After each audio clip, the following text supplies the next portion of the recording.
next. He is one of our great friends here to the Upper Room with Joe Kelley and WVOF. He is a founding member of the Minneapolis music scene. He was there at the start in bands jamming with Prince and Morris Day, and, of course, producing great artists like Jody Watley and his own solo career. And he's got a brand new record out called 1969, and we want to thank this man for coming on the show once again, André Cymone. How you doing, André? I'm good, man. How you doing, Joe? I'm doing pretty good, and it must be exciting once again to have a new record out and people loving it. It is. It's really good. It's fun. 1969, and you just, I think you had a CD release party out in California this weekend, right? Yeah, we did a show at Hotel Cafe. It went really well. Great show. Yeah. Who's in the band that you played out there with? I play with a girl named Drin Elliott on keys, Punky Balfour on drums, Chris Vasquez on guitar, and Devin Pangle on guitar, and Clark Darks playing bass. Jill Jones sat in and we did a couple of Prince songs. Oh, okay. She sat in. Yeah, she sat in on Sometimes It Snows in April and When You Were Mine. Wow. Yeah, Jill's a few years ago, she performed on my show in the studio here. Yeah, it was great. Yeah. Yeah, really. That's my girl right there. Yeah, that's my girl. That's right. You go back from the days in Minneapolis, and for people tuning in, André Cymone. Let me tell you, André, musicians out there, when they know you're coming on, it's like, man, I can't believe André was so influential. What a great bass player and musician, and of course, you're playing guitar all along, and yeah, I'm sure you heard words of thanks that you contributed to a lot of musicians out there, right? Yeah, no, and I appreciate it. I mean, I really do, because I think hearing from musicians and people that can really appreciate what you're doing, what you're trying to do sometimes, because I know I'm not always the most commercially thinking person, because I just don't think like that. I like to do stuff that nobody else is doing. So sometimes it's good to know that you can be appreciated for your art, because I like to think that I'm an artist first. Mm-hmm. So, yeah. Folks can go to AndréCymone.com, CYMONE.com, and get the new record, 1969, and it's all on the digital outlets as well, right? Yeah, yep. You can get it pretty much anywhere. You can go to AndréCymone.bandcamp.com. That's another place. It's really great. But, that's, I really want to focus, because right now it's about a different thing, and I really want to focus on that, because that's, I'm still pretty devastated. Oh, yeah. So, yeah. Yeah, of course, what André's alluding to, he grew up his best friend, Prince, and we're here celebrating the life and music of Prince. And, back, we were hanging with Morris Day here in Connecticut about a month ago at the time, and all the fellows, and you guys were in an early band together. We see pictures of probably in your teens, everybody in there with Charles. And what was going through your mind, at that age? Did you see something like this coming as far as, big tours and everything like that? Or do you guys just want to play music and get girls? No. We were always thinking that one day we're going to be successful. This is what you do it for. I mean, we would go to concerts. We'd go see Earth, Wind and Fire. We'd go see Jackson 5. We'd go see Bootsy and Parliament Funkadelic.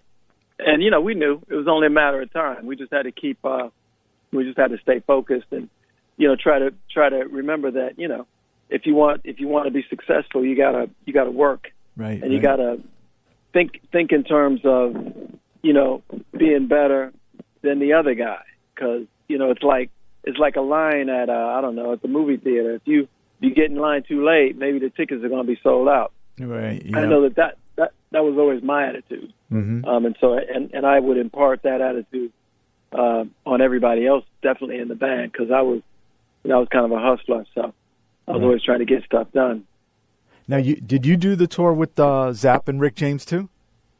Yeah. Yeah. Well, yeah, absolutely. Yeah, super tours. And how were the rehearsals back then, as far as the legendary Prince and the band rehearsals, and was it grueling back then? Well, because I hear a lot of this stuff, but people don't understand. I was kind of the musical director, so I was kind of the one who pushed everybody, because I was kind of in our band, just when we started off. Right. That's kind of what I did then. So I wasn't, it wasn't like somebody needed to push me or even would try to push me to do anything that I didn't want to do. I just always wanted to do it anyway. I was always trying to get everybody, look, if we want to be successful, we're going to have to rehearse. We got to skip, watching the basketball game. We got to skip watching Barney Miller. Right. We got to skip, no, and I'm serious, man. Right. Because I was super focused, because, everybody else had a different lifestyle at that point than I did. So I was coming from a very hustling state of mind. So it wasn't, So anyway, the grueling thing, from what I hear, started happening after, from what I hear, it was a different thing after I left. Right. I can't really speak on what was going on after I left. I just know when I was there, I was very much a part of the grueling aspects of it. Right. Yeah, I think everybody admires the work ethic and the bands that came out from that Minneapolis scene, and you guys really played a huge part. And a lot of bands today really should dig up on the history that you guys have laid. So. Yeah, no, and same with Flight Time, and they eventually became the Time. But those guys, because we used to do Bad Little Bands, and that's part of what made that grueling. Just if you want to know the history of why we practice as hard as sometimes we would, is that we had a lot of competition around Minneapolis with Jimmy's band, Cohesion, and Sonny Thompson's band, which was originally the Family and Back to Black. Those bands were tight. Right. So right. if you're gonna step on the stage with those bands, you will get made to look foolish. So we had to practice and make sure that we came with our A game. So. Yeah, André Cymone is here. We're going to get into music from his new record called 1969. And before we get into We All Need Something, how about the title 1969? What's the meaning behind that? A couple of things. For one thing, 1969 and 2017 are kind of a lot alike with what's going on in the world. I'm a very politically thinking, politically minded individual, because I think we have to all get involved if we want our world to be the way we want it to be. So I'm just making a parallel between what was going on in the 60s and civil rights back then. It was Black Panthers and Martin Luther King. Now it's Black Lives Matter, and you got a lot of people speaking out, trying to get involved with what's going on. So there's a parallel there, but it's also back in 1969 was when I started hearing some amazing music. And at that point, I really couldn't, I could only play bass because my dad was a bass player, and so I only had access to his upright bass. But I just always thought if I ever, learn how to play, other instruments, I want to make music like that. And so those are the parallels, and that's the reason why I wanted to do this. And I figured, now is a great time because, it's just art, and I'm just trying to, create something that's a little different. All right, we love this, and it's from 1969, André Cymone. We All Need Something, AndreCymone.com. We'll come back and talk to André in just a few moments. This is WVOF, The Upper Room. All right, André joins us again, and the new record, 1969, AndreCymone.com. And, hey, I got to ask you, André, about, we all know you as a bassist, and, of course, you play multi-instruments, but primarily playing guitar now, right? Yeah, playing guitar, all the leads on this album. And, right. Yeah. You recently did a great event at Southwest by Southwest with Des Dickerson and Mickey Free. And tell us about that. It went down. I saw some of the videos. Really nice time, right? Oh man, we had such a great time, man. That was just a fun, super fun gig. I had no idea it was going to be that big a thing, because Des had hit me up and said, "Hey, man, you want to do this thing?" And I was like, yeah, man, why not? I said, yeah, let's do it. And so he's working on a documentary, and so they had asked me, to say a few things in the documentary, and I was like, but I had no idea it was going to be that many people. I live a pretty easygoing life, so I don't really get, I'm just an artist and a musician, and I do my thing, But sometimes I forget, that there's so many people out there that really, love, for one thing, what Prince has done, what he's, just what he's been about. And I guess because I stepped away from it, so long ago, I've just been, dealing, raising my kids, and been a, kind of a family life and kind of getting back into, the music thing. And I just, sometimes you kind of forget that, people are so passionate and about either things that Prince has done or things that I've done or things that Des has done. And you don't know until you get back in it. Or Mickey. I mean, Mickey wound up, me and Mickey go way, way, way back. We used to hang out here in L.A. Way, way back in the day, and we used to have so much fun, man. He's just a really good dude and, really positive dude. So it's a lot of fun and really talented. I mean, dude can play his behind off on that guitar, man. Right. I mean, and between him and Dez, man, and Wyclef, man, I don't know. That's right, yeah. How do you get involved? Yeah. He just wanted to be involved, man, and we were like, oh, man, heck yeah. And he can play, man. He was up there, man. He had the guitar behind his head, and we had a blast. Some of the rehearsals and just hanging out was so much fun, man. It was a fun gig. You also did the shows with the Revolution at First Ave, and I got to give you a lot of credit there. You really pumped it up when you did lead vocals, and it was really cool to see up there as well. Yeah, it's fun. I mean, first of all, Prince's songs are amazing. I mean, I really, really can't say, because, I mean, I know that the songs that he wrote when I was in the band were amazing, obviously. And then there's songs that I know of that people have no clue about that were amazing. But the songs that he wrote after I was in the band that I didn't have the privilege to perform with him, which would have been, super, super fantastic. It's just, they have a life and they have a spirit of their own that's just so much fun to play. My only thing is that I'd love for him to be there, because for him, the idea that, I'm playing songs of his that he would never, because he wouldn't expect me to do stuff like this, because he knows I'm a weirdo. So, but I think he would be really, if he thought that there was a way that I'd be playing stuff with him, he would be happy. Now, songs that you performed live and sang lead vocals that you weren't a part of from another era, do you have a favorite you love to do? Man, it's like, what I'm finding, like, I love to do, Little Red Corvette. I think that's a great song. I mean, I love to do that because it's just a fun song. I love the, 17 Days is an amazing song. There's a song that nobody seems to want to do, but it's a song called Friends for Sale. Oh, yeah, Old Friends for Sale, yeah. Yeah, Old Friends for Sale. Yeah. That's a great song, but, I try to get somebody, I guess, I don't know what the deal is. Nobody wants to play it. I'm like, okay. You need the... You need the orchestra behind with the strings and everything too, right? I don't know. I mean, I heard a version. It's just a blues song. Oh, okay. It's a great song. Right. Yeah.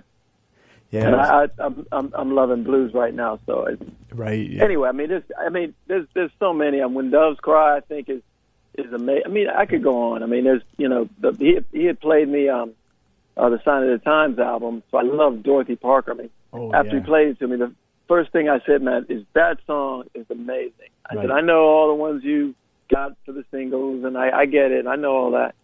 I said, but I got to tell you, that song is my favorite. And then I think my favorite song of his of all, and I was lucky enough to tell him, not that long ago, because we were talking, and when we were kids, we had this thing about, our goal was to try to write the most beautiful song ever, right? And I remember I had written this song back then that I thought was it, and I remember playing it to him, and he's like, okay, yeah, and he had written something, and we'd go back and forth. But finally, when I saw him, not that long ago, I think it was in Anaheim, we were just talking. I said, man, I got to tell you, man, I think you did it. He said, did what? I said, I think you wrote that song we were talking about. Remember we were kids, we were talking about we want to write the most beautiful song. I said, Sometimes It Snows in April, man, is got to be the most beautiful song that I think I've ever heard anybody write. You know, I said, and especially somebody that I know, you know. Right. I said, I got to tell you, man, I love that song. He said, are you serious? I was like, yeah. No, I'm dead serious. You know. So, yeah, it was just, I mean, because that song is just, it's a gem. It's a beautiful song. And I also think, you know, oddly enough, you know, since his passing, which I really have a hard time really believing that he's really gone. I just, you know, because he's such a prankster that I always think somehow or another he's going to come around the corner and, you know, and you know, tap me on my back or do some of the stuff he used to do when we were kids. But, you know, I just have a really tough time with that. Just coming to the reality that he's really, really gone, man. It's like, yeah. At just about the same age as you, right around there. Yeah, it's incredible. You know, we're exactly the same age. I mean, he's 20 days older than me. Oh, okay, wow. So, yeah. Yeah, and you'll be paying tribute to your buddy. You're heading up to Minneapolis this week, right? I am. Yeah, a couple days. I'm going to head up there, and you know, I'm going to sit in with Morris Hayes. Oh, okay, yeah. That's great. Morris is a great guy, and, you know, putting everybody, piecing them together, and it should be a great time at the park. And have you been at Paisley Park since he passed? You know, I did. The family had a memorial service, and they had me come up there and speak, and it was really, really extremely emotional. I mean, because I'm really close to this family, and you know, they're going through a tough time. I mean, it's not an easy thing. People just don't understand, you know, that it's not an easy situation by any means, and under any circumstances, it's not easy, no matter who it is, whether your family member is famous or just, you know, somebody that you love. But but from Prince's perspective and from his family's perspective, because they're not, you know, they're not people who were in the business, you know. So you got all kinds of crazy sharks and people who, you know, want to try to take advantage of the situation, and they don't really, you know, they're learning because they're really smart people, but they're learning, you know, that, you know, you just have to be careful, you know, and just because somebody says, you know, something doesn't mean they really have honorable intentions. So, and that's what this business, unfortunately, is all about. People that, you know, say one thing and then they're not always as honorable as you would like to believe. Yeah. Part of the reason why I stepped away from the business, because you know, you get tired of playing that game, because I don't have a whole lot of patience, you know, for people who are trying to literally screw me. You know, I tend to want to, you know, not have that happen. And do whatever I have to do and make sure it doesn't happen. But anyway, you know, that's a whole nother thing. Yeah, André Cymone has been joining us, and his new album, 1969, you get at AndreCymone.com, Bandcamp as well. And we'll have you at another time, of course, to talk at length about 1969. But we appreciate you coming on to talk about your great friend Prince. You grew up with him, and all these years you were a friend. And I guess you stated that he claimed the crown, wrote the most beautiful song, right? He really did. Sometimes It Snows in April is the most beautiful song. You know, I think, for me, the most beautiful song. Yeah. So we got to thank you, André, and we're going to go out with something that you and Prince collaborated on, and this is one of my all-time favorites, the Dance Electric. Awesome. Yeah. Cool. Thanks, André. Thank you so much.